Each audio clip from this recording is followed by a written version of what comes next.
Аллах Таала мақтаулар жана пайғамбарыбыз Мұхаммад саллаллаху алейхи ва салламға салаваттар болсын. Бүгінгі ала тұрған мәселебіз барыңарға белгілі. Аллах Тааланың нематтарына күпірлік қылу мәселесі да. Аллах Тааланың берген нематтарына күпірлік қылу бұл емне адамды кейде чоң ширкке, же кейде кішінекей ширкке түшүнө себепкер болот да. Негизи барыңа билесиңер, мусулман адам таухидти аябай бекем сакташ керек да. Таухидти бекем сактагандан кийин таухид деген эмне? Көп нерсени талап кылат да. Таухид талап кылаган нерселердин бири ал эмне? Аллах Таала берген нематты Аллах Тааланын өзүнө берүү да. Бир мусулманга Аллах Таала бир немат берди, ошол нематты башка бирөөгө кайтарбай, Аллах Тааланын өзү берди. Аллах Таала берген нематты тили менен, жүрөгү менен жана дене мүчөсү менен ошону моюндау, ошондой ишенүү, моюндап ишенүү, бул эмне экен? Таухидтин талап кылган таухидтин толуктугу да. Ал эми кимде ким кээ бир нематтарды Аллахтан башка бере турган болгон болсо, мына ошол себебинен эмне? Анын таухиди төмөн түшүп кете берет да. Кеми берет да. Көрсөңүзбү? Аллах Таала бизге көптөгөн нематтар берген. Ошол нематтардын бирин кээ бир аяттарда, кээ бир сүрөлөр эскерет. Ошол аяттардын бири Аллах Таала Нахл сүрөсүнүн 18-аятында "Ва ин таудду ниматаллахи ла тухсуха" дейт да. Эгерде силер дейт Аллах Тааланын берген нематтарын эсептей турган болгон болсоңор, анын чегине жетпейсиңер дейт да. Себеби өтө көп нематтар Аллах Таала. Аламды жаратышы, бизди дине мүчөбүз, бизге хидаят бериши, ыйман ээси, ислам ээси кылышы, жана башка солих жубайдын бериши, солих балдардын бериши, жана рызкыбыз, жана башка субханалла айта берсе нематтар көп да. Башка аятта Аллах Таала "Я аюхаллазина аману скуру ниматаллахи алейкум" О иман келтирген момундар, Аллахтын силерге берген нематтарын эскерле дейт да. Аллахтын силерге берген нематтарын эскерле дейт да. Эскере бере турган болгон болсок, чындыгында бүтпөйбүз да. Айланабыздын баардыгын карай турган болгон болсок, баардык нерсе немат да Аллахтынчы. Бүт нерсе Аллахтын берген нематы. Аллах Таала башка аятта Нахл сүрөсүнүн 53-аятында "Ва ма бикум мин ни'матин фа миналлах" дейт да. "Ва ма бикум мин ни'матин фа миналлах" дейт да. Кандай гана немат болбосун, ал Аллах тарабынан силерге берилген дейт да. Кандай гана немат болбосун, мейл ал кичинекей немат болобу, мейл ал абдан чоң немат болобу, мисалы исламга окшогон, ыйманга окшогон, хидаятка окшогон, акыл жана башка ден соолукка окшогон аябай чоң немат болбосун, же кичинекей көзү көрүнбөгөн немат болбосун, бүттүгү Аллахтан дейт да. Башка эч кимден эмес дейт да. Башка бир вали болобу, же бир кабыр ээси жана башка бир адамдар сыйынып аткан таштар, тоолор Алладан эмес дейт. Бүттүгү эмне? Аллах тарабынан дейт да. Ошондуктан ошол нематтардын баары мусулман моюндап, тили менен Аллах Таала берген нематты моюндап, тили менен аны моюндап, жүрөгү менен аны моюндап, жана амал менен ошол нематтарды эмне колдоныш керек? Салих, жакшы амалдарга колдоныш керек да. Аллах Таала буйруган нерселерге колдонуш керек. Аллах Таала Нахл сүрөсүнүн 83-аятында "Ярифуна ни'маталлахи сумма юнкирунаха ва аксарухумул кафирун" дейт. Аллах Таала бул аятта алар дейт Аллах Тааланын нематтарын биле тура кайтарышат дейт да. Алардын көпчүлүгү ошол Аллах Таала берген нематта капыр болушту дейт да. Карагыла. Аят кандай экен? "Ярифуна ни'маталлахи сумма юнкирунаха" дейт. Аллах Тааланын берген нематтарын биле тура алар аны кайтарышат дейт да. "Ва аксарухумул кафирун" Мына ошол адамдардын көпчүлүгү дейт Аллах Тааланын берген нематтарынан капыр болушту дейт да.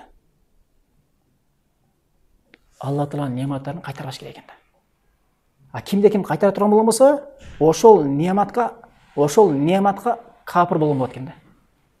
Ошон үчүн биз нематтарды дайыма анын ордун билиш керек. Дин маселесинде Алла Таала берген немат болобу, мейлі дүйнө маселесинде берилген бизге немат болобу айырмасы жок. Дин маселеси болсо абдан чоң орду. Дүйнө маселеси болсо ал нематтагы биз үчүн аябай орду чоң. Билесиңер, кезинде пайгамбарыбыз саллаллаху алейхи ва саллям Мекке шаарында төрөлүп, мына ошол жерде жашаган болгон да. Бирок ошол Мекке шаарында кимдер жашаган? Көбүнчө Курайштар жашаган, Курайш уруусу жашаган. Ошол Курайш уруусуна Аллах Таала ушундай бир чоң немат берген да. Ал немат кандай немат? Ошол Мекке шаарынан, ошол элдин арасынан эң акыркы пайгамбарыбыз Мухаммад саллаллаху алейхи ва саллям Аллах Таала тандап алып, мына ошол жерден пайгамбар кылып аны чыгарган да. Бул чоң немат да. Азыр биздин Кыргызстанда ошол учурда пайгамбарыбыз саллаллаху алейхи ва саллям Кыргызстандан чыкканда, Кыргызстан үчүн чоң немат болмок да. Туура отур эмеспи? Сен жериңден эң акыркы пайгамбар тавхидке чакырган, жамааттан кайтарган, ошол жерде диндин мекени болот. Чыныгы элим ээлери ошол жерде болот. Жакшылык тарайт. Аллах Таала ошол жерге береке берет. Кандай деген чоң немат. Бир пайгамбардын келиши менен артында көптөгөн жакшылыктар бар да. Мына ошондой пайгамбарыбыз саллаллаху алейхи ва саллям ошол жерден чыкканда дагы ошол нематка күпүрлүк кылып кафир болушкан да. Көпчүлүгүчү. Алардын көпчүлүгү ошол нематка кафир болгон дейт. Пайгамбарыбыз саллаллаху алейхи ва саллям ошол Курайш урусунда Меккедеги мушриктер, Мекке мушриктерди пайгамбарыбыз саллаллаху алейхи ва салламды бирөөлөр ойлобош керек да. Пайгамбарыбыз саллаллаху алейхи ва салламдалар жакшы билген эмес. Чыныгы пайгамбар экенинен күмөнү болушкан жок, андай эмес. Аллах Таала Куранда Бакара сүрөсүнүн 146-аятында деп: "Аллазина атайнахул китаба ярифунаху кама ярифуна абнаахум" дейт. Китеп ээлери дейт, Меккедеги китеп ээлери пайгамбарды биз жиберген Мухаммадты дейт, өздөрүнүн балдарын кандай тааныган болмосо, дал ошондой тааныйт эле дейт. Бир ошо менен кошолор эмне кылат? Көпүрлүк кылышкан да. Ошон үчүн эмне? Ошол нематталар эмне? Кайтарышкан да. Бул эң чоң немат да. Эң чоң немат бул. Бирөөлөр мисалы бул диндеги эң чоң немат да. Дүйнө маселесинде нематтар көп. Иншалла за четинен айтабыз. Мисалы жамгыр нематы. Жамгырды ким жадырат? Аллах Таала жадырат. Ошол жамгыр себептен жерге жамгыр тийип, жерден субханалла чөптөр өсүп, ошол жамгырдын берекеси себебинен адамдар рахаттанат, башка жаныбарлар рахаттанат, чөп өсүп, чөптөн мал курсагы тоет. Андан эмне чыгат? Сүт чыгат. Сүттөн эмне чыгат? Каймак чыгат. Каймактан эмне чыгат? Сармай чыгат. Сармайдан эмне чыгат? Тыбыт чыгат. Айран чыгат. Машалла, магазин бары толтурап турабы эмеспи? Берекеси. Анан ушул элеби? Коюң семирет, уюң семирет. Жылкың семирет. Алардан эмне чыгат? Эт чыгат, чучук чыгат, казы чыгат. Машалла. Бул биз эскерген нерселер. Зайд ибн Халид аттуу сахаба риwayat хадисте пайгамбарыбыз саллаллаху алейхи ва саллям айтат: Аллах Таала Раббыңар айтты дейт да. Кала Раббукум, Аллах Таала айтты дейт: Асбаха мин ибади муъминун би ва кафирун дейт да. Фамма ман кала мутирна би фадли ва рахматихи би фадлиллахи ва рахматихи фазалика муъминун би ва кафирун бил каукаби дейт да. Пайгамбарыбыз саллаллаху алейхи ва саллям айтат: Раббыңар Аллах Таала айтты дейт. Адам дейт. Кээ бир адамдар таң аттырганда дейт. Адамдар арасында кээ бирлери таң аттырганда момун абалда таң аттыр дейт. Кээ бирлери мага кафир болгон абалда таң аттыр дейт да. Ал эми кимде ким жамгыр жааганда эрте менен Аллахтын рахматы менен, кеңдиги менен мына ушул жамгырды Аллах жаадыр деп айта турган болгон болсо, бул мага ыйман келтирди дагы жылдыздарга эмне? Кафир болду дейт да. Карагыла. Себеби бул жерде эмне болот? Аллах Таала жамгырды жаадыр деп ишенген болгон болсо, жылдыздарга кафир болду дагы мага ыйман келтирди дейт да. Мага момун болду дейт. Ал эми хадистин уландысында Уамман кала, алеми кайсыл бир адам дейт. Алеми кайсыл бир адам дейт.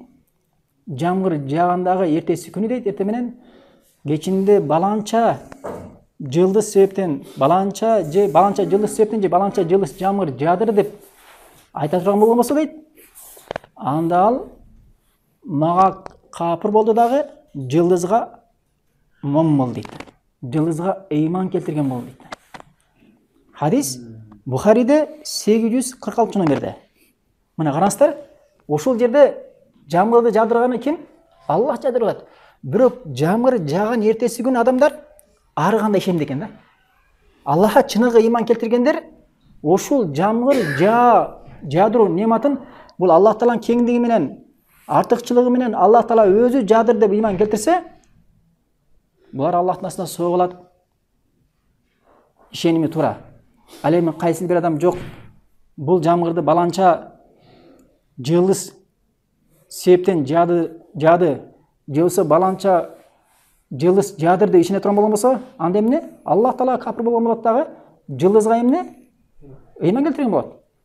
Бирок эми алар өкүмү кандай? Эгер жамгырды жаашына жылдыз себепкер болду деп ишене турган болгон болсо, анда эмне? Анда кичинекей ширк. Ал эми жылдыздын өзү жамгырды жаадырды, жамгырды жаадырган жылдыздын өзү деп ишене турган болгон болсо, анда эмне? Анда чоң ширк. Ушул жерде нематты Аллахтын нематын кимге кайтарып атат? Жылдызга берип атат. Бергенден өкүмдөр бар да, көрөңү. Ошон үчүн Аллах Тааланын нематын ярифуна нематалла сумма юнкируна хадат Аллах Таала. Алар Аллах Тааланын нематын билип туруп кайтарышат эле. Кайтарышат эле деген эмне? Алар сөздөрүндө, тилдеринде, кээ бирлер тил менен кайтарат Аллах нематын. Тилдеринде күпүрлүк кылат. Кээ бирлер эмне? Тилинде дагы жана жүрөгүндө дагы эмне? Күпүрлүк кылат да. А кээ бирлери Аллахтын нематына кылган амалында күпүрлүк кылат да. Ар кимисин иншалла деңгээлин биз иншалла келечекте иншалла уш сабакта айтабыз да. Биздин заманда, биздин учурда көпчүлүк баягы карапайым адамдар динден сабатсыз болгон себебинен көпчүлүк Аллах Тааланын берген нематтарына күпүрлүк кылган нерсе эмне менен болот? Тили менен болот да. Тили менен Аллахтын берген нематтарын Аллах Тааланын өзүнө бербей, Аллах Тааланын өзүнө кайтарбай башка бирөөгө берип коет да. Мына ошол себептен тилинде гана түшкөнү себебинен ошого эмне? Кичинекей ширкке кабылат да. Мисалы Мужахид деген алым айтат, эми адамдар арасында ушундай адамдар бар дейт. Хаза мали варисту анабая.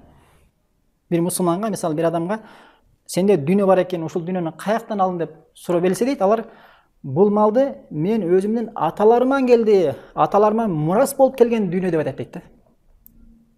Аталарыман келген деп айтат дейт да. Ушул жерде эмне? Тилинде түшкөн болот да. Ким алып келди ал дүйнөнү? Аллах Таала чоң атасын берген. Чоң атасынан кийин чоң атасын Алла өмүрүнө береке берди дагы. Чоң атасы жашады дагы, ал дүйнө өтүп кетти. Аллах Таала ошол дүйнөнү сактап кимге берди аны? Атасына берди, туурабы? Атасы жашады, атасы да дүйнө өткөндөн кийин ошол дүйнөнү Аллах Таала сактап кимге алып келди? Ошол адамга алып келди да. Көрдүңбү? Ошол тияктагы 2 атасынан мурун, 3 атасынан, 7 атасынан мурунку дүйнөнү Аллах Таала сактап ошентип алып келип берсе, ал эмне дейт? Мен муну аталарыман келген дүйнө дейт да. Аталарыман келген дейт. Бул жерде эмне айтып атат? Аллахтын берген нематын аталарына берип атат да. Эгер жөн гана кабар ретинде айткан болгон болсо, анда проблема жок. Бирок ал эмне? Ушул чын эле жүрөгүнөн, ишениминен эмне? Бул дүйнө мен аталарыман келгенмин. Бул дүйнөдө эч кимдин үлүшү жок дейт да. Эч кимдин үлүшү жок, бул аталарыман келген бул дүйнө дейт. Ошон үчүн мына ошол тилинде, ушул жерде эгер тилинде эле Аллах Тааланын сактап келген дүйнөсүн, сактап келген нематты, Аллах Тааланын нематын ошо аталарына бергендиги үчүн, тилинде гана болгондугу үчүн эмне өчөт? Кичинекей ширкке калат. Түшүнүктүү маселе? Андан кийинки маселе. Аун ибн Абдуллах деген имам айтат, адамдар дейт, эгер баланча болбогондо баланча нерсе болбойт эле деп айтат дейт да. Бул Табараниде келет, 14-чү томунун 158-чи бетинде келет да. Эми бул өткөндө сабакка кичине окшоштугу бар да.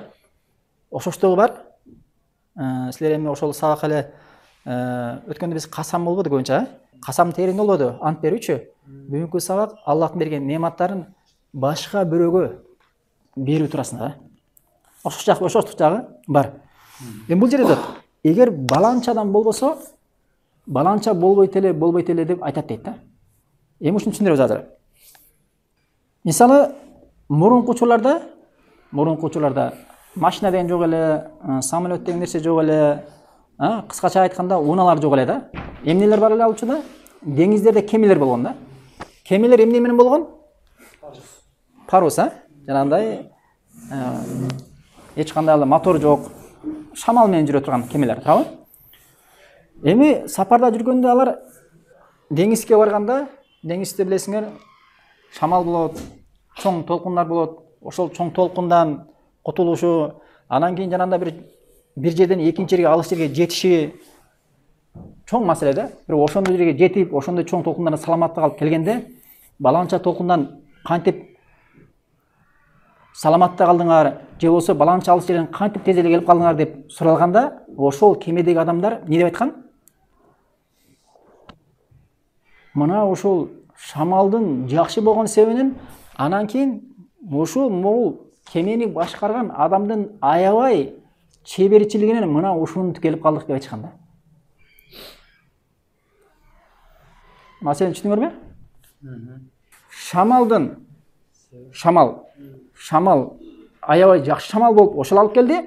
Экинчиси, мына ушул кемени башкарган адам аябай чеберчил, мыкты адам экен, мына ошол болгондуктан ушинтип келип калды дейт да. Ушул жерден биринчи тез келүү нематын жана ошондой эле жанагы чоң топон суудай болгон, чоң бир толкундардан саламатта калышын кимге кайтарып атат? Тез келүүсүн шамалга берип атат да. Тез алып келген ким? Аллах Таала ошол тарапты көздөп шамалды айдап туруп, тез алып келген ким? Аллах Таала. Болгону шамал эмне? Себеп. Бирок алар суралганда кантип тез келип калдылар десе, шамал бизди алып келди дейт да. Шамал ушакты көздө айдап бизди алып келди дейт да. Ошол тез келүү нематын, тез жүрүү нематын Аллах эмес, шамалга берип коет да. Ал эми жанагындай чоң бир толкундардан, апаттардан кантип саламатта калдыңар? Бүгүн шамал аябай катуу болду, толкундар аябай чоң болду, ошондон кантип аман калдыңар десе, Аллах Таала сактады дебей, кемени башкарган адам аябай чеберчил адам экен, мына ошонун мыктылыгынан, чеберчилигинен саламатта калды деп айтышкан да. Эми ошол сактоо немат кимге берип атат? Адам. Ошол кемени башкарган адам берип атат да. Эмне болуп атат бул? Тилинде болуп атат да. Тилинде гана болгондугу үчүн эмне? Аллахтын берген нематын тилинде гана кайтара турган болгон болсо, тилинде гана башка бирөө бере турган болсо, ал кичинекей ширк.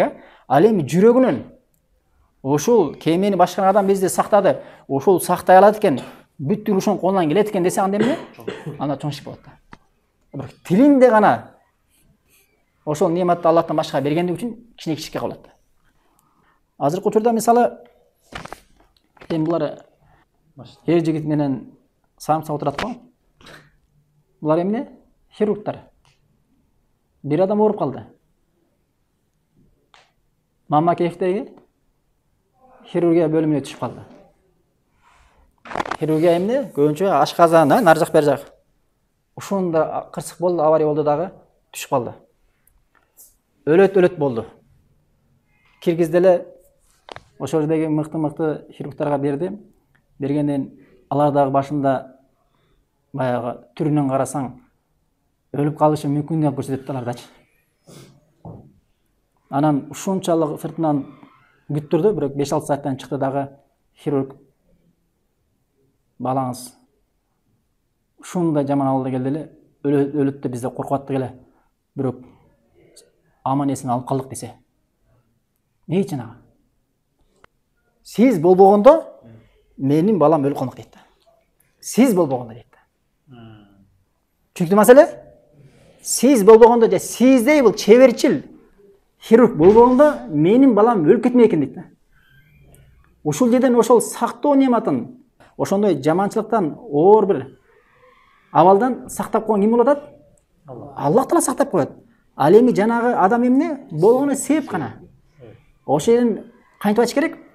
Аллах Таала болбогондо андан кийин сиз себеп болбогонуңузда балам кандай болорун ким билет эле деп айтса туруп атты. Тура турасызбы? Бирок бул жерде эмне? Ошол бул жерде Аллах Таала жок бул жерде. Сиз болбогондо дейт да, менин балам өлүп калмак дейт да. Түшүнүктүү маселе? Ошол мына ушул азыр ушул сөздү адамдар айтып жүрөбү же айткан жокпу? Кичинекей ширк бекен? Кичинекей ширк. Адамдардын арасында көп кездешет эмес, ушул нерселерди абдан мыкты билишине керек да. Азыркы учурда мисалы мурунку учурда электроника, техника жана башка нерселер жок эле турабы? Кээ бир адамдар айтат, Кытай болбогондо дейт.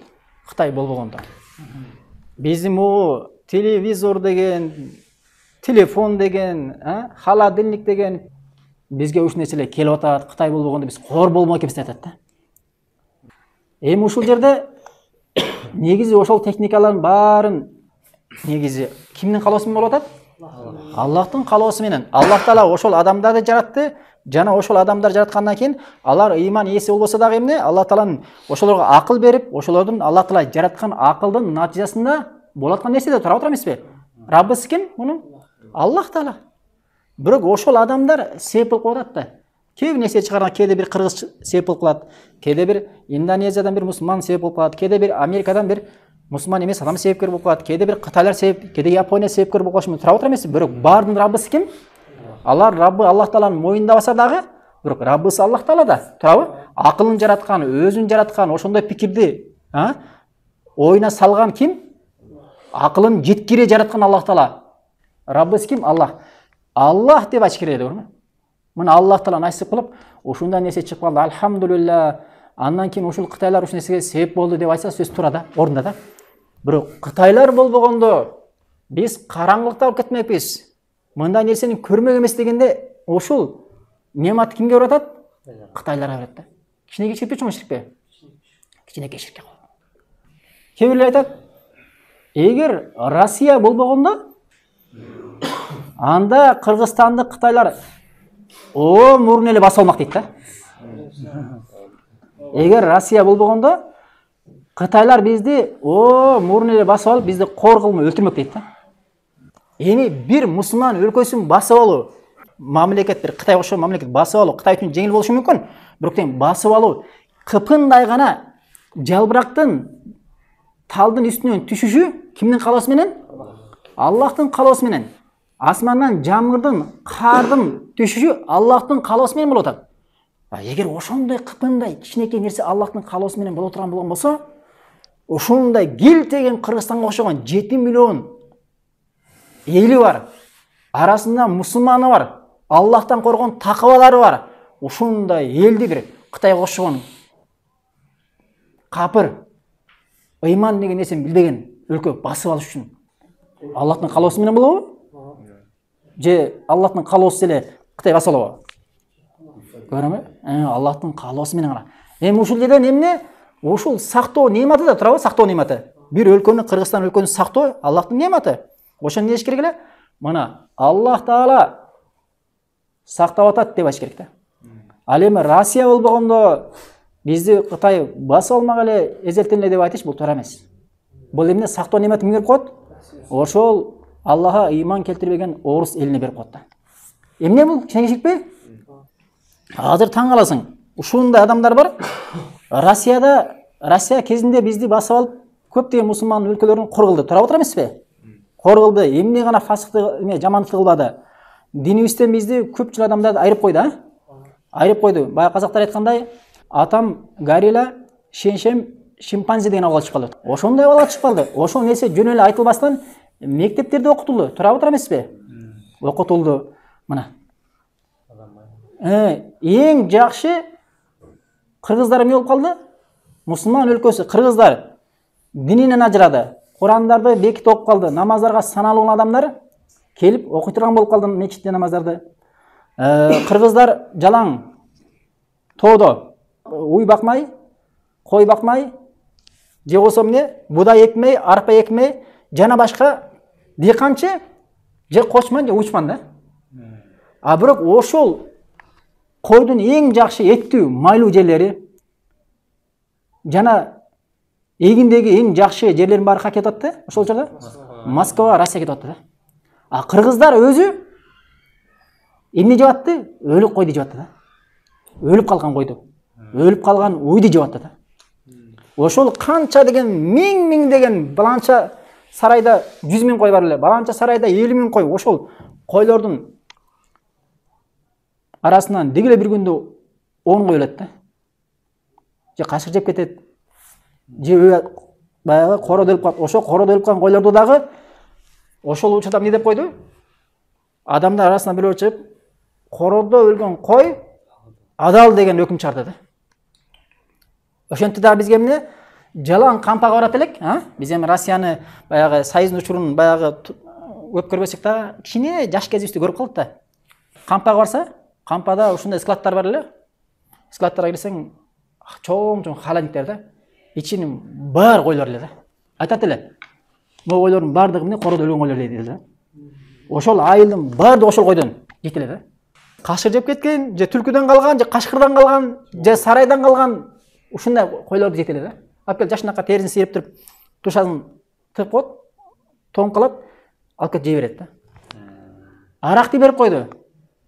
Кыргыздар эмне? Ошол аракты талашып ичет, карап отур эмеспи? Бири-биринен жашырып. Жегени өлүк кой, ичкени арак. Ырдаганын бийлигин айтпай эле коелем.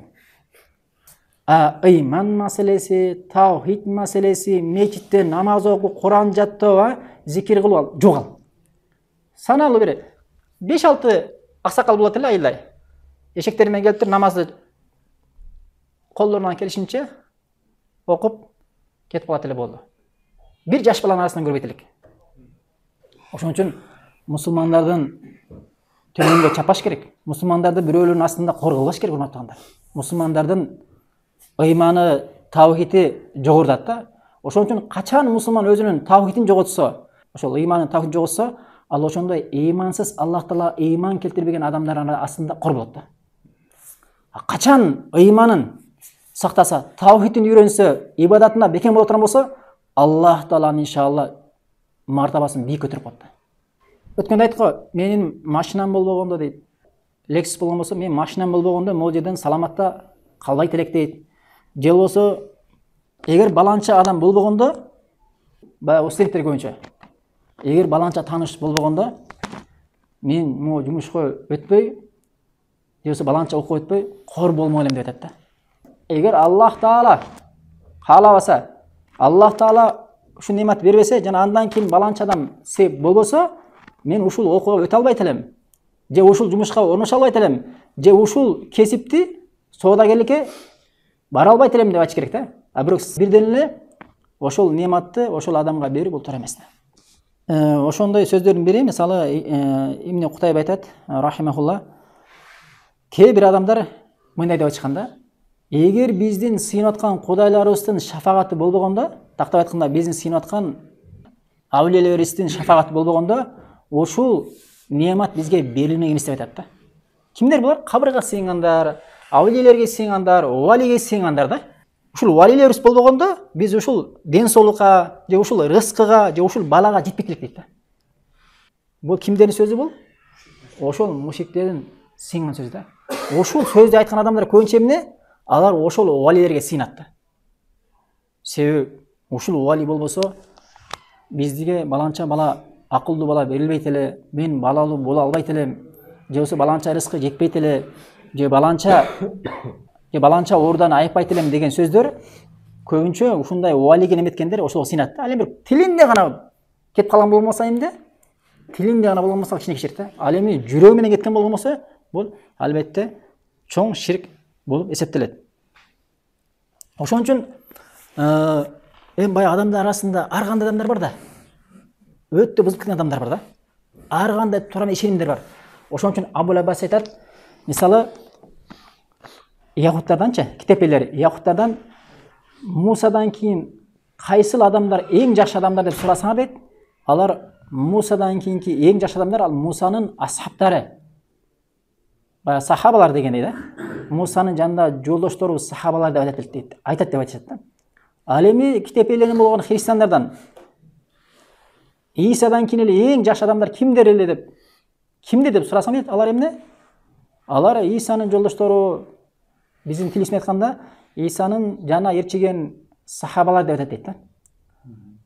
Ал эми кээ бир жамааттар мисалы рафидалар.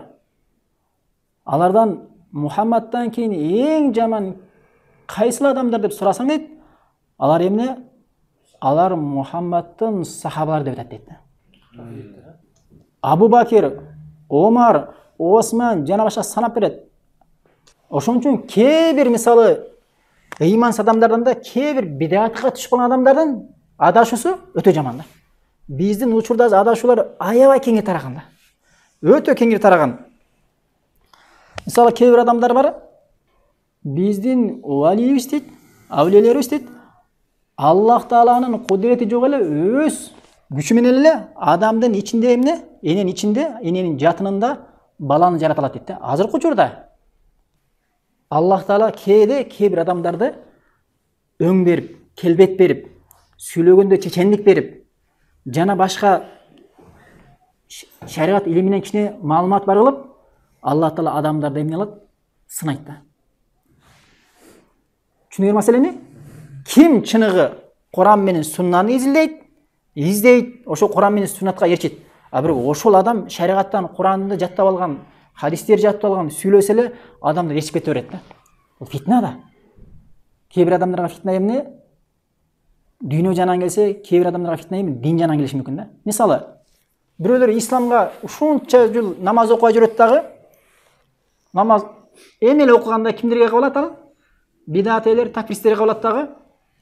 Машалла, сен туура жолдо тапсың бир тууганым. Намаз окуй жүрдүң беле десин. Намаз окуп турчумун, бирок мондай бир ахли сүнна дегенди билбечим эле. Такыр аташпышсың, а? Мына бүгүндөн баштап сен ахли сүнна болдуң, машалла. Сен туура жолду таптың деп аны соротуп, аны сүйүндүрөт да эмне? Жүреме. Бизде ахли сүнна ушундай дейт да, аны бар болуп тура эмне? Сирия алып барат, Ирак алып барат да, ошол жактан эмне? Күндө 10-дон 20 адамдан башына алат да. Күндө баланча бузуклуктар кылат. Ахли сүнна келген ушу да. Баягы жолуңда эле намазыңды окуп эле айылда. 15 коюңду астына салып алып, кыйкырып, көчөнүн баарын чаңытып, жүрөргени жакшы эле анчы. Ахли сүнна келдим деп, адамдардын башын эмне? Тооктун башын алганда жүрөт да.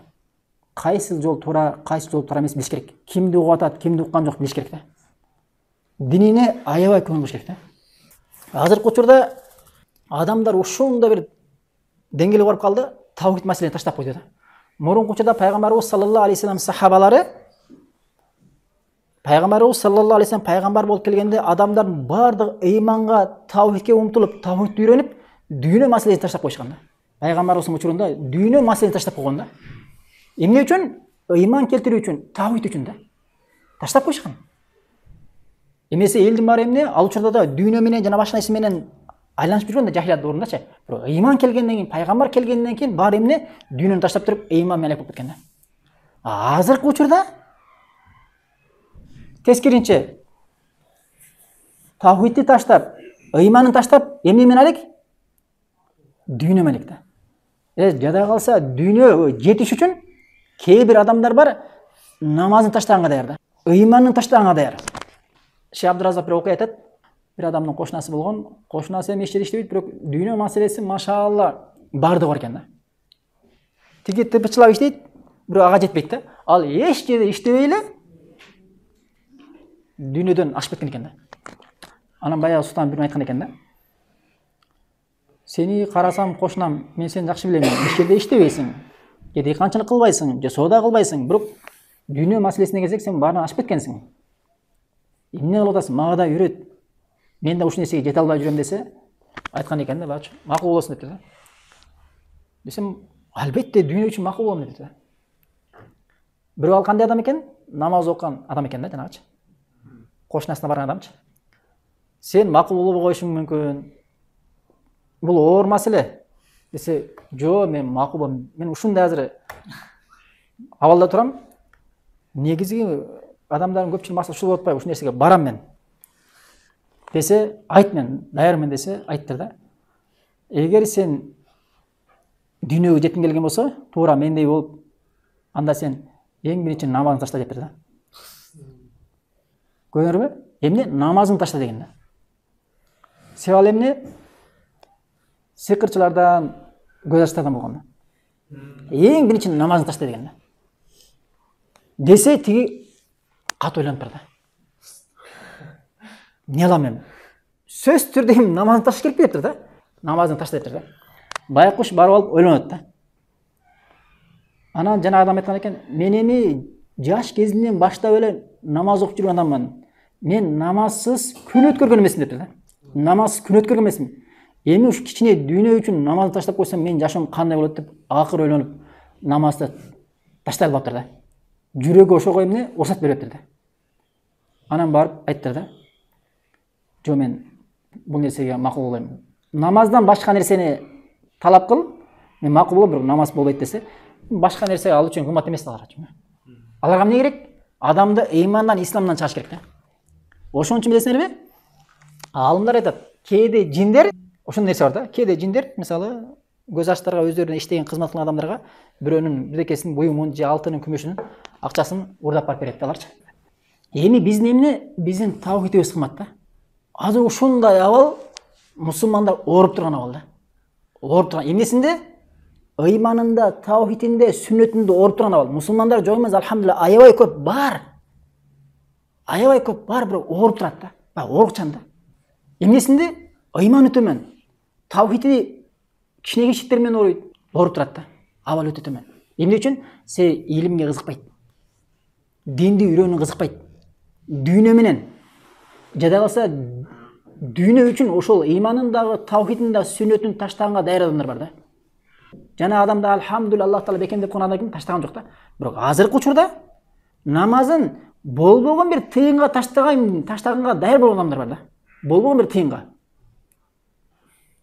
Ушундай бир жаман абалда турат да. Эми алымдар айтышат, ушундай бир мусулмандар ширк менен, кичинекей ширк менен жана башка ширктин түрлөрү менен ооруп турган учурда эмне кылыш керек мусулмандарда? Баягы хадисте келгенде пайгамбар айтат го, Аллах Тааланы эскерген менен эскербеген айырмасы эмне? Өлүү менен тирүүдөй деп турабы? Аллах Тааланы эскергендер кимдер? Кичинекей ширк кылган болсо дагы, таухидинде төмөн болгон болсо дагы, эмне? Ал мусулмандар эскерет. Мусулмандар тактап айтканда тирүү, руху, жаны, жүрөгү тирүү да. Ал эми Аллах Тааланы так эскербеген, алар кимдер? Мусулман эмес адамдар, алар эмне? Хадисте келгенде өлүк сыяктуу да. Эми алымдар айтат, өлүп калган адамды куткарган жакшы же ооруп турган адамды куткарган жакшы дейт да. Мисалы, бир поезд же бир автобуста 100 адам бар. Жолдо кетип атат сапардан, кырсык болуп аварияга учурады. Аварияга учураганда эмне? Арасынан өлгөндөр болот, жана эмне? Тирүү калгандар болот да, жаман абалда турабы? Ошол учурда гайлар барса, же эмне? Баягы врачтар барса, кимисин куткарат биринчи? Өлүп калгандарды куткарабы же өлөйүн деп аткан тирүү адамдарды куткарабы? Жаны бар, бирок ушундай бир өлүмдүн астында жаткан адамды куткарат. Ошондо биздин да мусулмандар эмне? Таухид маселесинде ооруп турат да. Эми биз кимди куткарыш керек биринчи? Таухидинде кичинекей ширк менен ооруган, же чоң ширкке билбестен түшүп аткан, же болсо эмне? Сүннөтүндө бидагат аралаштырып, бидагат менен сүннөтүн айырмасын билбей ошол бидагат менен ооруп аткан, же болсо бирөөлөргө эмне? Таклид кылып, көз эчтекени көрбөй, бир шейктин гана артына ээрчип, важип десе важип деп, сүннөт десе сүннөт деп, бидагат десе бидагат деп, ошодон башка эчтекени көрбөй, таклид менен ооруп калгандар да бар да. Эми ушулардын баарын эмес керек биз? Оору да турабы? Өлүк эмес булар, тирүү, бирок эмне? Оору бар да, оору бар. Ушул оорун эмне? Ислам менен, таухид менен, сүннөт менен эмне дарылаш керек бар. Булардыкы жеңил да иншалла. Аллахтан жардам сурап, динди үйрөтүп, буларды дарылаш керек. Себеби ушундай бир абалда турабыз да биз, ооруп турабыз да. Турабы, аны баарыңар билесиңер. Себеби адамдардын баары эмне? Дүйнөгө умтулуп, динин артка таштап койгон өзү белги да.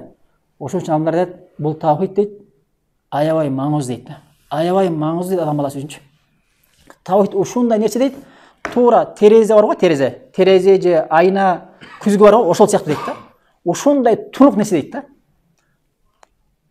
Кичинекей ширк же кичинекей бирдеке тийсе эле ал жер карайып таухид кемип ылдый чөт дейт. Мисалы айнекеде эле күзгү терезеге колуңду таза болгон күзгү айнек терезеге колуңду тийгизсең ийиси калып калат го, тарап отур эмеспи? Таухид андан да тунук да, андан да таза да. Сен ошол таухидиңди ушундай Аллах Таалага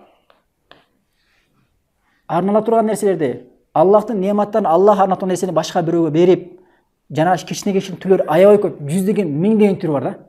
Силер азыр таухидти билем деп, азыр бүгүнкү сабакта кээ бир нерселерди гана угуп алып, саналуу. Субханалла, ушул нерселер дагы кичине ширкке кабыл калышы мүмкүн экени билип атасың, тарап тура эмеспи? Мындай миңи бар да. Кантип үйрөнөсүңөр? Мына ушинтип үйрөнөсүңөр, урматтуулар. Ошон үчүн эмне? Аллахтын момунга берген нематын тилинде гана ошол нематты башка бирөөгө бере турган болгон болсо, анда эмне? Ал кичинекей ширкке кабылат. Ширкке кабылат. Ал эми экинчиси кээ бир адамдар бар, Аллах Таала берген нематын тили менен дагы кайтарат, жана жүрөгү менен да кайтарат. Кайтарат деген эмне? Тили менен дагы, жүрөгү менен да башка бирөөгө берет да.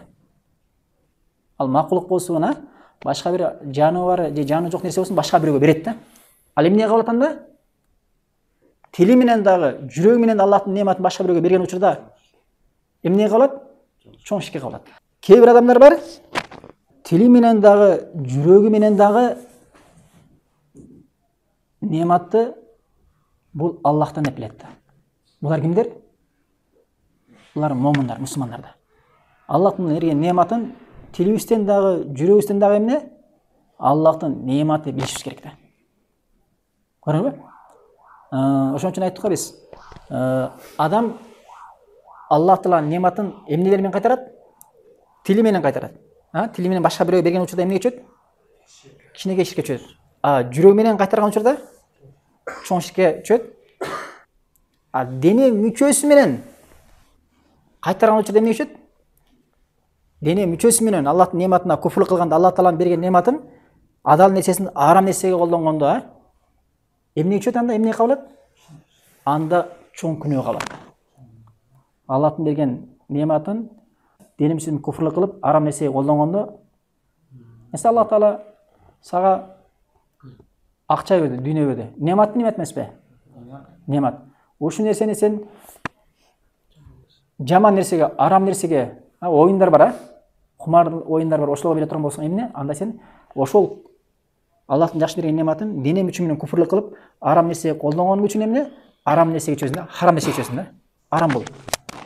Же болсо Аллах Тааланын берген нематы, тил нематы бар. Тил нематы эмеспи? Канча ден дуудаган адамдар бар, бир жолу өзүнүн апасына бир жакшы сөз айтууну армандайт да. О апа, мен сизди сүйөм, же мен сиз үчүн баарына даярмын деген сөздү айткысы келет, армандайт өмүр бою, бирок айта албайт да.